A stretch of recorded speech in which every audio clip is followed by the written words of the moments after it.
Welcome to ട്രൈഡൂട്ട്. നമുക്ക് ഇന്നത്തെ ഗോൾഡിന്റെയും US ഓയിലിന്റെയും price movement analysis നോക്കാം. അതിനുവേണ്ടി ആദ്യമായിട്ട് എടുത്തിരിക്കുന്നത് വീക്കിലി ചാർട്ടാണ്. വീക്കിലി ചാർട്ടിൽ പ്രധാനപ്പെട്ട രണ്ട് ഏരിയാസ് മാർക്ക് ചെയ്തിട്ടുണ്ട്. നോക്കിയാൽ കാണാം, ഈ ഒരു ഏരിയയിൽ നിന്ന് വന്ന് മാർക്കറ്റ് നല്ല രീതിയിൽ സ്ട്രോങ് ആയിട്ടുള്ള ഒരു സപ്പോർട്ട് എടുത്തിട്ട് മുകളിലോട്ട് പോകുന്നുണ്ട്.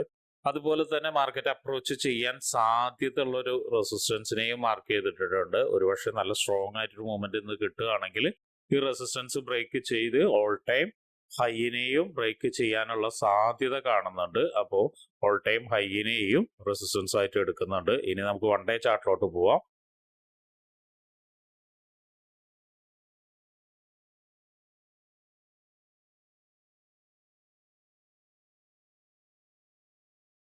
വൺ ഡേ ചാർട്ടിൽ പ്രധാനപ്പെട്ട ഏരിയാസ് മാർക്ക് ചെയ്തിട്ടിട്ടുണ്ട്. നോക്കിയാൽ കാണാം, ഒരു സപ്പോർട്ട് ഏരിയ. ഇവിടെ മാർക്കറ്റ് വന്ന് താഴോട്ടേക്ക് ഇറങ്ങി ക്ലിയർ ആയിട്ട് സപ്പോർട്ട് എടുത്തിട്ട് മുകളിലോട്ടേക്ക് മൂവ് ചെയ്യാനുള്ള ട്രൈ ചെയ്യുന്നുണ്ട്. അതുപോലെ തന്നെ ഒരു സപ്ലൈ നടന്നൊരു ഏരിയ, ഇവിടെയും രണ്ട് തവണ റെസിസ്റ്റൻസ് ക്രിയേറ്റ് ചെയ്തിട്ടുണ്ട്. ഒന്ന് ഇവിടെയും ക്രിയേറ്റ് ചെയ്തിട്ടുണ്ട്, ഒന്ന് ഇവിടെയും ക്രിയേറ്റ് ചെയ്തിട്ടുണ്ട്. ഒരുപക്ഷെ അവിടേക്ക് മാർക്കറ്റ് ഇന്ന് അപ്രോച്ച് ചെയ്യാനുള്ള സാധ്യത കാണുന്നുണ്ട്. അപ്പൊ അതുകൊണ്ട് അതിന് റെസിസ്റ്റൻസ് മാർക്ക് ചെയ്യുന്നുണ്ട്. പിന്നെ മുകളിലോട്ട് പോകുന്ന സമയത്ത് റെസിസ്റ്റൻസുകൾ കാണാം, ഓൾറെഡി നമ്മൾ മാർക്ക് ചെയ്തിട്ടതാണ്. ഇനി നമുക്ക് ചെറിയ ടൈം ഫ്രെയിമിൽ പോയിട്ട് കൂടുതൽ അനാലിസിസ് നടത്താം. അതിനു മുന്നേ ഇന്നത്തെ പ്രധാനപ്പെട്ട ന്യൂസുകൾ എന്തെങ്കിലും ഉണ്ടോ എന്നുള്ളത് നോക്കാം. ഇന്ന് ഗോൾഡിനെ ബാധിക്കുന്ന പ്രധാനപ്പെട്ട ന്യൂസുകളൊന്നുമില്ല.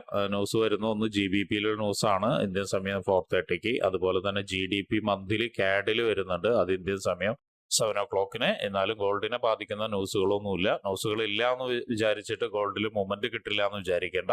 ഇന്നലെ US ബാങ്കുകൾ അവധിയായിരുന്നു, എന്നിട്ടും നല്ല മൂവ്മെന്റ് കിട്ടിയ ദിവസമായിരുന്നു ഇന്നലെ. അപ്പൊ എന്തായാലും ട്രേഡ് എടുക്കുന്ന ആളുകൾ പ്രൈസ് ആക്ഷൻ ബേസ് ചെയ്തിട്ട് അല്ലെങ്കിൽ മാർക്കറ്റിന്റെ ഗതി അനുസരിച്ച് മാത്രം ട്രേഡ് എടുക്കാൻ ശ്രമിക്കുക. ഇനി നമുക്ക് ചാർട്ടിലോട്ട് പോവാം. ചാർട്ടിലോട്ട് 4 അവറിലേക്ക് വരുന്ന സമയത്ത് മാർക്കറ്റ് വളരെ സ്ട്രോങ് ആയുള്ളൊരു സപ്പോർട്ട് എടുത്തിട്ടുണ്ട്. ഓൾറെഡി സപ്പോർട്ട് എടുത്ത് ഇവിടെ ഒരു സ്ട്രക്ചറൽ ബ്രേക്ക് തരുന്നുണ്ട്. അങ്ങനെ ഒരു ബ്രേക്ക് തന്നിട്ടുണ്ടെങ്കിൽ മാർക്കറ്റ് മുകളിലോട്ട് പോകാനുള്ള സാധ്യത കാണുന്നുണ്ട്. അങ്ങനെയാണെങ്കിൽ ഒരു ടാർഗറ്റ് എന്ന് പറയുന്നത്, ഫസ്റ്റ് ടാർഗറ്റ് ഇവിടേക്ക് വെക്കാം. സെക്കൻഡ് ടാർഗറ്റ് എന്ന് പറയുന്നത് ഒരു ഏരിയയിലേക്കായിരിക്കും. ഈ ഏരിയയുടെ പ്രത്യേകത, ഇതൊരു നല്ലൊരു 4 അവറിന്റെ റെസിസ്റ്റൻസ് ഏരിയയാണ്, അവിടേക്കായിരിക്കാം ഒരു സെക്കൻഡ് ടാർഗറ്റ് വരുന്നത്. അപ്പോൾ മാർക്കറ്റ് അതിനെ ബ്രേക്ക് ചെയ്തിട്ടുണ്ട്. അപ്പോൾ മുകളിലോട്ട് പോകുന്നു തന്നെയാണ് എക്സ്പെക്ട് ചെയ്യുന്നത്. ഇനി താഴോട്ടേക്ക് വരികയാണെങ്കിൽ ഒരു സപ്പോർട്ട് ഏരിയ എന്ന് പറയുന്നത് ഇതൊരു നല്ലൊരു സപ്പോർട്ട് ഏരിയ ആണ്.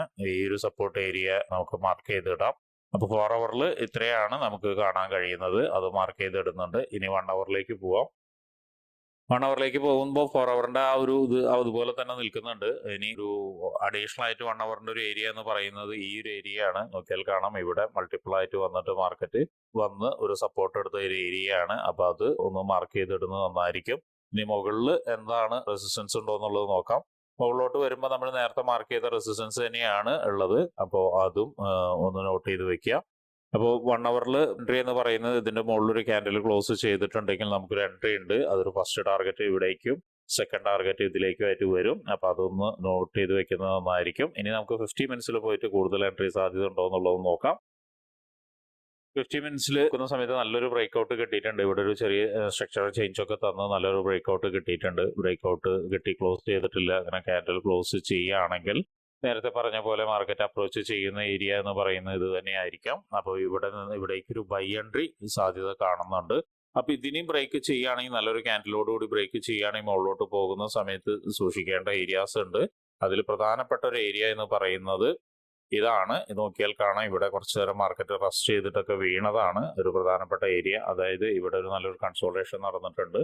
ഇങ്ങോട്ട് നീട്ടി വരയ്ക്കുന്ന സമയത്ത് നോക്കിയാൽ കാണാം, ഇവിടെ മാർക്കറ്റ് കുറെ കാലം റസ്റ്റ് ചെയ്തിട്ടുണ്ട്, അല്ലെങ്കിൽ ഇത്രയും നേരം റസ്റ്റ് ചെയ്തിട്ടുണ്ട്. അപ്പൊ ആ ഒരു ഏരിയയിലേക്ക് വരുന്ന സമയത്ത് ഒരു പക്ഷെ ഒരു റിയാക്ഷൻ കിട്ടാനുള്ള സാധ്യത ഉണ്ട്. റിയാക്ഷൻ കിട്ടുകയാണെങ്കിൽ ഒരു ചെറിയൊരു സെൽ എൻട്രി ഉണ്ട്. അല്ല, നല്ല രീതിയിൽ ഒരു കൺഫർമേഷൻ കിട്ടുകയാണെങ്കിൽ അത്യാവശ്യം മോശമില്ലാത്തൊരു സെൽ എൻട്രി വീണ്ടും കിട്ടാനുള്ള സാധ്യത കാണുന്നുണ്ട്. അപ്പൊ എന്തായാലും ഒരു സെൽ എൻട്രി എക്സ്പെക്ട് ചെയ്യേണ്ട ഏരിയ എന്ന് പറയുന്നത് ഇവിടെയാണ്. സൂക്ഷിക്കണം, കാരണം മാർക്കറ്റ് നല്ല സ്ട്രോങ് ആയിട്ടാണ് കയറി പോകുന്നത്. പ്രത്യേകിച്ചും ഈ ഒരു വീക്ക് ക്ലോസ് ചെയ്യുന്നത് കൊണ്ട് തന്നെ ഒരുപക്ഷെ ഇത് ബ്രേക്ക് ചെയ്യാനും സാധ്യതയുണ്ട്. ഇവിടെ വന്നൊരു കൺഫർമേഷൻ കിട്ടിയെങ്കിൽ മാത്രം സെൽ എൻട്രി നോക്കുക. ബൈ എൻട്രി ഇപ്പൊ കറന്റ് ഓപ്പർച്യൂണിറ്റി പറഞ്ഞ പോലെ തന്നെ ഇവിടെ നിന്നൊരു ബൈ എൻട്രി ഉണ്ട്, മുകളിലോട്ട് പോയി ഒരു ബൈ എൻട്രി ഉണ്ട്. ഇനി മറ്റൊരു സെൽ എൻട്രി എന്ന് പറയുന്നത് ഇവിടെ വന്നിട്ട് ഒന്ന് നല്ല രീതിയിൽ ഒരു ക്യാൻഡിൽ വീണ്ടും താഴോട്ടേക്ക് ഇറങ്ങുകയാണെങ്കിൽ ഒരു സെൽ എൻട്രി കാണുന്നുണ്ട്. അങ്ങനെയാണെങ്കിൽ സെൽ എൻട്രിയുടെ ഒരു ടാർഗറ്റ് എന്ന് പറയുന്നത് ഇവിടേക്കായിരിക്കും കൂടുതൽ എത്തുക. ഇതിന്റെ പ്രത്യേകത എന്ന് പറയുന്നത് നേരത്തെ വരച്ച പോലെ ഇവിടെ ഒരു നല്ലൊരു സപ്പോർട്ട് ഏരിയ ആണ്. ഈ ഒരു സപ്പോർട്ട് ഏരിയയിൽ മാർക്കറ്റ് ഇപ്പോൾ പലതവണ വന്നിട്ട് റസ്റ്റ് ചെയ്തൊരു ഏരിയ ആണ്. അപ്പോൾ അതുകൊണ്ട് ഈ ഏരിയയിലേക്ക് വരുന്ന സമയത്ത് ഒരു ബൈ എൻട്രി കിട്ടാനും സാധ്യത കൂടുതലുണ്ട്. ഒരുപക്ഷെ അവിടേക്ക് വരാനുള്ള സാധ്യത ഇല്ല, വരികയാണെങ്കിൽ ഒരു ബൈ എൻട്രി കിട്ടാനുള്ള സാധ്യത കാണുന്നുണ്ട്. അപ്പോൾ ഇത്രയാണ് ഗോൾഡിലുള്ള ഓപ്പർച്യൂണിറ്റി ഉള്ളത്. ഇനി നമുക്ക് US ഓയിലിലേക്ക് പോവാം. US ഓയിലിലേക്ക് വരുന്ന സമയത്ത് മാർക്കറ്റ് ഒരു സപ്പോർട്ട് ഏരിയയിൽ നിന്ന് മുകളിലോട്ട് പോകാനുള്ള ഒരു ശ്രമം നടത്തുന്നുണ്ട്. ആ ഒരു ഏരിയനെ മാർക്ക് ചെയ്തിട്ടുണ്ട് സപ്പോർട്ടായിട്ട്. അതുപോലെ തന്നെ മുകളിൽ റെസിസ്റ്റൻസ് മാർക്ക് ചെയ്തിട്ടുണ്ട്. ഇനി നമുക്ക് 4 ഹവറിൽ പോയിട്ട് പ്രധാനപ്പെട്ട ഏരിയാസ് എന്തെങ്കിലും ഉണ്ടോ എന്നുള്ളത് നോക്കാം.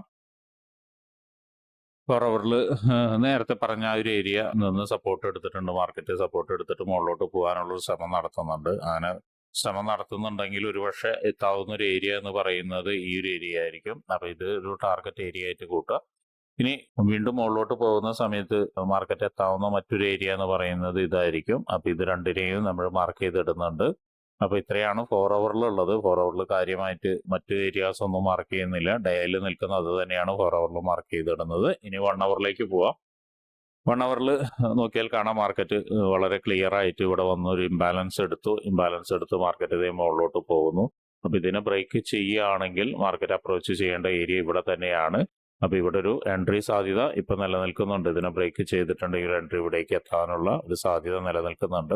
അതിനെയും നല്ലൊരു ക്യാൻഡിലോട് കൂടി ബ്രേക്ക് ചെയ്യുകയാണെങ്കിൽ, നല്ലൊരു സ്ട്രോങ് ക്യാൻഡിലോട് കൂടി ബ്രേക്ക് ചെയ്യുകയാണെങ്കിൽ ഏറെക്കുറെ ഇവിടേക്ക് നമുക്കൊരു സെക്കൻഡ് ടാർഗറ്റ് വെക്കാവുന്നതാണ്. തേർഡ് ടാർഗറ്റ് എന്ന് പറയുന്നത് ഇവിടേക്ക് വെക്കാവുന്നതാണ്. അപ്പൊ ഇത്രയാണ് 1 ഹവറിൽ ഒരു എൻട്രി സാധ്യത എന്ന് പറയുന്നത്. ഇനി മുകളിലോട്ട് പോയി കഴിഞ്ഞ് ഇവിടെ നിന്ന് നല്ലൊരു ക്യാൻഡിലോട് കൂടി താഴോട്ടേക്ക് ബ്രേക്ക് ചെയ്ത് ക്ലോസ് ചെയ്യുകയാണെങ്കിൽ ഒരു സെൽ ഓപ്പർച്യൂണിറ്റി ഉണ്ട്. സെൽ ഓപ്പർച്യൂണിറ്റി വരികയാണെങ്കിൽ ഈ ഒരു ഏരിയ, അതായത് ഇപ്പൊ മാർക്കറ്റ് സപ്പോർട്ട് എടുത്തിരിക്കുന്ന ഏരിയ എന്ന് പറയുന്നത് വളരെ ഇമ്പോർട്ടന്റ് ആയ ഒരു ഏരിയ ആണ്. അവിടേക്ക് ഒരു ടാർഗറ്റ് വീണ്ടും വയ്ക്കാം.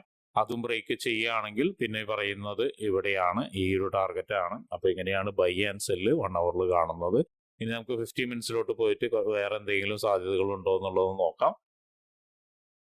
50 മിനിറ്റ്സിലോട്ട് പോകുന്ന സമയത്ത് മാർക്കറ്റ് ഒന്ന് ചെറുതായിട്ടൊന്ന് താഴോട്ടേക്ക് ഇറങ്ങുന്നുണ്ട്. മാർക്കറ്റ് താഴോട്ടേക്ക് ഇറങ്ങുന്നുണ്ടെങ്കിൽ പോലും അതൊരു ചെറിയൊരു റീടെസ്റ്റിന് വേണ്ടിയിട്ടാണ് ഇറങ്ങുന്നത്. അപ്പൊ അങ്ങനെയാണെങ്കിൽ ഈ ഒരു ഏരിയയിലേക്ക് എത്തുന്ന സമയത്ത്, അതായത് ക്യാൻഡലിന്റെ ഇവിടേക്ക് ലോയിലേക്കോ അല്ലെങ്കിൽ ഈ ഇതിലേക്ക് എത്തുന്ന സമയത്ത് ഒരു എൻട്രി ഓപ്പർച്യൂണിറ്റി ഉണ്ട്. ഇവിടേക്ക് വന്ന് ജസ്റ്റ് ഒന്ന് ടച്ച് ചെയ്യുന്ന സമയത്ത് ഒരു എൻട്രി ഓപ്പർച്യൂണിറ്റി ഉണ്ട്. ആ ഒരു എൻട്രി ഓപ്പർച്യൂണിറ്റി നേരത്തെ പറഞ്ഞ പോലെ തന്നെ ഇവിടം വരെ, ഏറെക്കുറെ ഇവിടം വരെ ടാർഗറ്റ് കിട്ടാവുന്നതാണ്. അപ്പൊ ആ ഒരു ടാർഗറ്റിലേക്ക് ഒരു 50 മിനിറ്റ്സിന്റെ ഇപ്പൊ കറന്റ്ലി ഒരു ഓപ്പർച്യൂണിറ്റി നിലനിൽക്കുന്നുണ്ട്. അപ്പൊ 50 മിനിറ്റ്സിന്റെ ഇപ്പൊ ബൈ എൻട്രി ഇങ്ങനെയാണ്. ഇനിയിപ്പോ സെൽ എൻട്രി എന്തെങ്കിലും ഉണ്ടോ എന്നുള്ളത് നോക്കാം. സെൽ എൻട്രി നേരത്തെ പറഞ്ഞ പോലെ ഇതിന്റെ മുകളിൽ നിന്ന് ഒരു ഓപ്പർച്യൂണിറ്റി വരികയാണെങ്കിൽ, അതായത് മാർക്കറ്റ് ഒന്ന് ക്ലോസ് ചെയ്തതിന് ശേഷം വീണ്ടും താഴോട്ടേക്ക് ഇറങ്ങി ക്ലോസ് ചെയ്തിട്ടുണ്ടെങ്കിൽ ഒരു റീടെസ്റ്റിനോ മറ്റോ വെയിറ്റ് ചെയ്യുക. അങ്ങനെ വന്നു കഴിഞ്ഞാൽ താഴോട്ടേക്ക് വരാനുള്ള സാധ്യത വളരെ കൂടുതലാണ്. നേരത്തെ പറഞ്ഞ ഒരു ഏരിയയിലേക്ക്, അതായത് ഈ ഏരിയയിലേക്ക് എത്താനുള്ള സാധ്യത കൂടുതലാണ്. അപ്പൊ അങ്ങനെയാണെങ്കിൽ അവിടേക്ക് ഒരു ടാർഗറ്റ് വെച്ചിട്ട് ഒരു സെൽ എൻട്രി എടുക്കാം. തൽക്കാലം ഇന്നൊരു ബുള്ളിഷ് മോഡാണ് കാണുന്നത് ഏർലി മോർണിംഗിൽ. പക്ഷെ എന്താണ് സംഭവിക്കുക എന്ന് പറയാൻ പറ്റില്ല. ഈവനിങ് എത്തുന്ന സമയത്ത് എന്താണെന്ന് പറയാൻ പറ്റില്ല. ഇപ്പൊ ഒരു ഓപ്പർച്യൂണിറ്റി ഉണ്ട്. അപ്പോൾ ആ ഓപ്പർച്യൂണിറ്റി ഗ്രാബ് ചെയ്യാൻ കഴിയുമെങ്കിൽ നല്ലതായിരിക്കും. അപ്പൊ ഇത്രയാണ് ഇന്നത്തെ US ഓയിലിന്റെ അനാലിസിസ്. ഇനി ഇങ്ങനെയുള്ള കാര്യങ്ങളെല്ലാം ഫ്രീ ആയിട്ട് നിങ്ങൾക്ക് പഠിക്കാൻ താല്പര്യമുണ്ടെങ്കിൽ ഗൂഗിൾ ഫോം ഈ വീഡിയോയുടെ ഡിസ്ക്രിപ്ഷനിൽ കൊടുത്തിട്ടുണ്ട്. അതുപോലെ തന്നെ വാട്സപ്പ് ചാനലിന്റെ ലിങ്കും ഈ വീഡിയോയിൽ കൊടുത്തിട്ടുണ്ട്. അതിൽ കയറി ജോയിൻ ചെയ്യുക. അപ്പൊ എല്ലാവർക്കും നല്ലൊരു പ്രോഫിറ്റബിൾ ഡേ ആവട്ടെ എന്ന് ആശംസിക്കുന്നു. അതുപോലെ തന്നെ നോക്കിയും കണ്ടും ട്രേഡ് എടുക്കാൻ ശ്രമിക്കുക.